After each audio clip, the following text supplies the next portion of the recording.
श्री राम जी के चरणों में मन को लगाएगा। प्रेम से बोलो सीताराम की जय।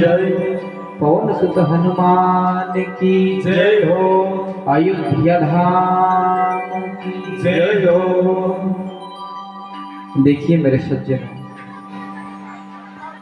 संत कहते हैं कि राम जी के चरणों में मन को लगाएगा,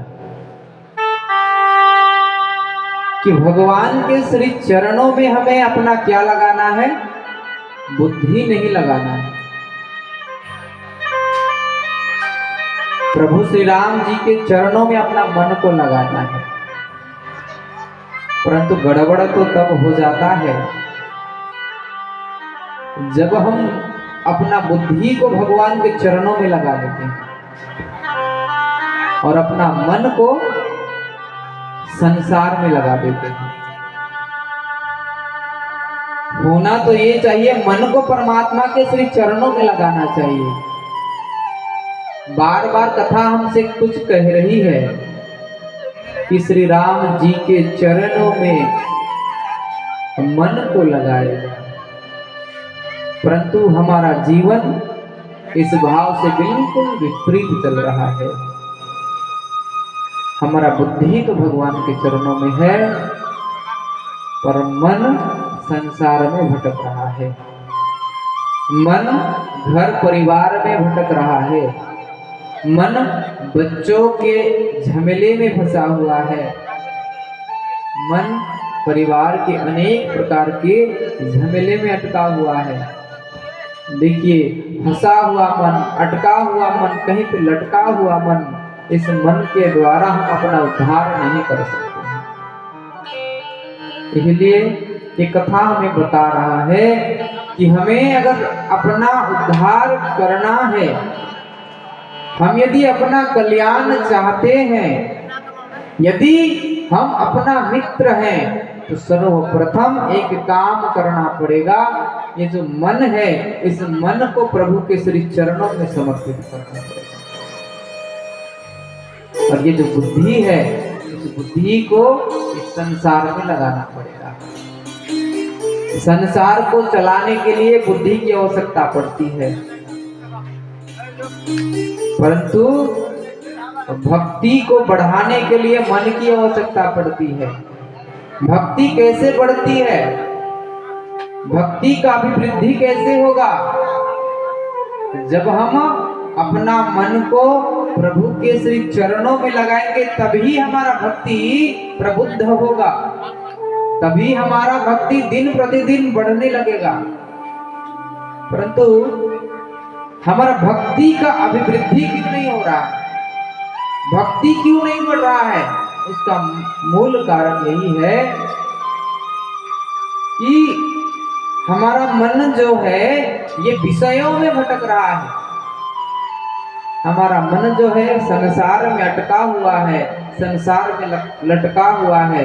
इसलिए भक्ति की अभिवृद्धि नहीं हो रही, अपितु हमारा हृदय में कलमश भरता जा रहा है, द्वेष भाव बढ़ता जा रहा है, क्रोध भाव बढ़ता जा रहा है, ईर्षा भाव बढ़ता जा रहा है। दिन प्रतिदिन ये जो 60 बड़े बड़े राक्षस बताए गए हैं, काम, क्रोध, लोभ, मोह, मद और मत्सर्य, इनकी अभिवृद्धि हो रही है। क्यों? क्योंकि हम आज तक अपना मन को प्रभु के श्री चरणों में हमने नहीं लगाया। अगर अधिक क्रोध आ जाए तो समझना कि असुरी शक्ति हमारे मस्तिष्क पर हावी हो गया है। अगर अधिक काम बढ़ने लगे, अगर अधिक काम की अभिवृद्धि होने लगे हृदय में, तो समझना कि कलयुग हमारे ऊपर में हावी हो रहा है।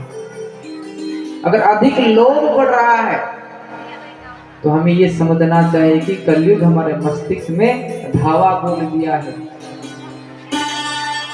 यदि परिवार से, अपने बच्चों से, अपने परिवारों से अगर हमारा मोह बढ़ रहा है, तो हमें ये समझना चाहिए कि कलियुगी शक्ति जो है ये हमारे मस्तिष्क पर आकर के बैठ गया है। अगर ऐसा भाव आ जाता है तो ज्यादा से ज्यादा हमें भगवान का नाम लेना है,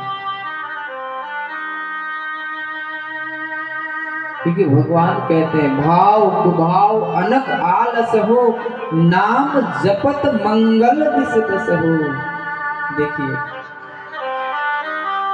हम यदि भाव से भगवान का नाम को गाएंगे या कुभाव से भगवान का नाम गाएंगे, भगवान का नाम में इतना प्रताप है कि हमें अपना निर्धारित स्थान पर पहुंचा ही देगा। इसलिए जपिए जितना हो सके। जैसे अगर हमने ट्रेन में हम चढ़ गए हैं, जाने का मन था सिलीगुड़ी, इसलिए ट्रेन का टिकट खरीद कर चढ़ गए हैं ट्रेन में। अब जैसे ही चढ़ गए हैं, चढ़ के सीट पर बैठ गए हैं, अब जाने का मन कैंसिल हो गया, अब जाने का मन ही नहीं कर रहा है। तो देखिए, अब जाने का मन नहीं है, फिर भी ट्रेन क्या करेगी, हमें सिलीगुड़ी पहुंचाएगी कि नहीं? पहुंचाएगी ना। मन तो नहीं है पर पहुंचाएगी। तो ऐसे ही भगवान का नाम है, भगवान का नाम लेते हैं तो भगवान का नामों में इतना प्रताप है, इतना बल है कि नहीं चाहते हुए भी भगवान हमें मोक्ष की प्रदान कर देते हैं, हमें मोक्ष की प्राप्ति हो जाती है। बोलिए पवन सुत हनुमान, और एक बार राधे राधे बोल दीजिए। इसलिए